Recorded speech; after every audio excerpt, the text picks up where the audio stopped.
Now, Mr. Scrooge, you lived in England from 1812, and then you passed away in your bodily manifestation, as Hindu philosophy or Buddhist philosophy would say, in 1870. Now you are back again in a different kind of manifestation. During all this time, the population of the world itself has got to nearly, or will be, 6 billion people. There is total devastation of the environment. Mass communication, speed of travel, television, everything is throwing people together.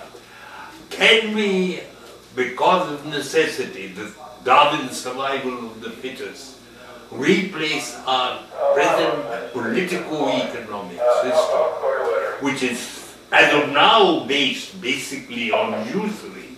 And I always think of that great painting which shows Christ driving the money lenders out of the temple because he felt that it was usury that was destroying the society of that time. Can you now see what will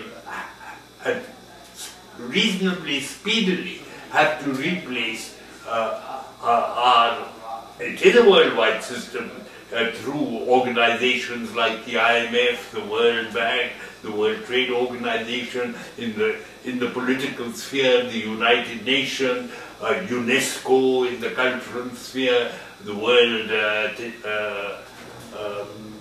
101 things that labor organization, what kind of system will we have? I can only think that it will have to be a mixed economy. That is part, for want of a better word, capitalism, part free trade, part free enterprise, part, for want of another better word, nationalization. But again, you get back to the political elements, because man is a political animal. Politics is the art of the possible. So, Mr. Scrooge, in your wisdom, now we are talking in 2009, this is February, what do you see replacing what has obviously become a failure? Well, I think several things need to change, and I think are changing. I think the political system that you identified needs to change. We talk in terms as though in the United States there is a democracy. In point of fact, the primary design criteria for the system that we have is Hamilton's statement that the people are incapable of governing themselves, and therefore it is wonderful that there is an elite who is capable of governing, and of course we will govern in the interest of all. And that's what our system is based on. And when people talk about the failure of our political system, it's operating just as it was designed to operate. What we have now is not a failure of our political system. It is the success of our political system, which by design aggregated power in the hands of a few. So I believe that one of the things that needs to change is to have a political system based on what Mr. Jefferson said. And his statement was, there is no safe repository of the ultimate power of society but the people themselves.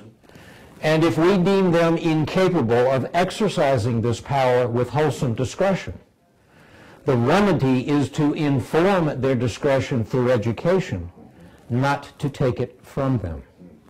So I believe that we will need to have a political system that will be based on the premise that the people are capable of governing themselves, and in fact the people are, and it's only the people who can govern themselves. So that's a fundamental shift in our political system.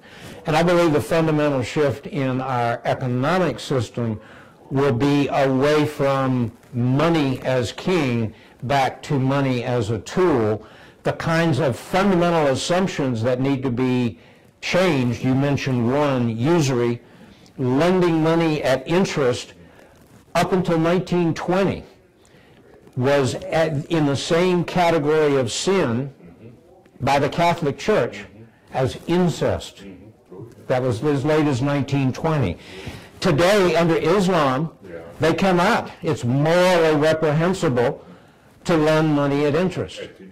And so and so people, you know, you can't say it won't work because it is working in Islam. And what they shift, if you give, you know, if you have excess capital and you make it available to somebody else, it's not free, but all you get back is a percentage of the extra value that you've created. I mean, in our current system, a bank lends money, and they're going to get their money and interest back regardless of whether they put you out of business. They don't care about you. They want their money and interest back. Under the Islamic, the non-interest system, the lender has a vested interest in the success of their borrower because he's only going to get paid back, you know, if there is a success. And another thing that needs to change is the corporate personhood.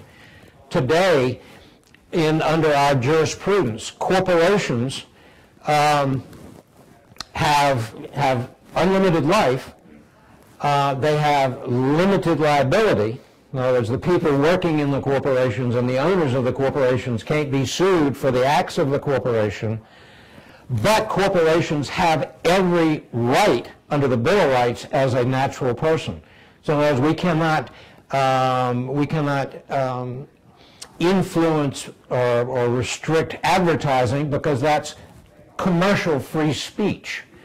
We cannot go in unannounced and investigate the health conditions of peanut butter factories because that's unreasonable search and seizure. And so this whole corporate personhood thing, which has led to absurd. In 1973, Ford Motor Company knew that the design of their gas tanks were such that if the car rolled over, that the gas tank would explode. The decision-making process included a chart, and this chart said that if we do not fix the problem, at least 180 people will be killed, 180 people will be severely damaged, and 2,100 cars and trucks will be burned up. Okay? It would cost $11 per vehicle to correct the problem.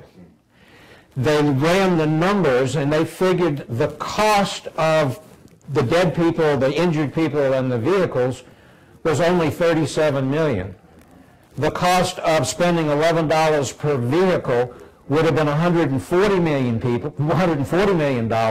So the board of directors made the choice not to spend $11 per vehicle, and by that same choice, they chose to kill 180 people.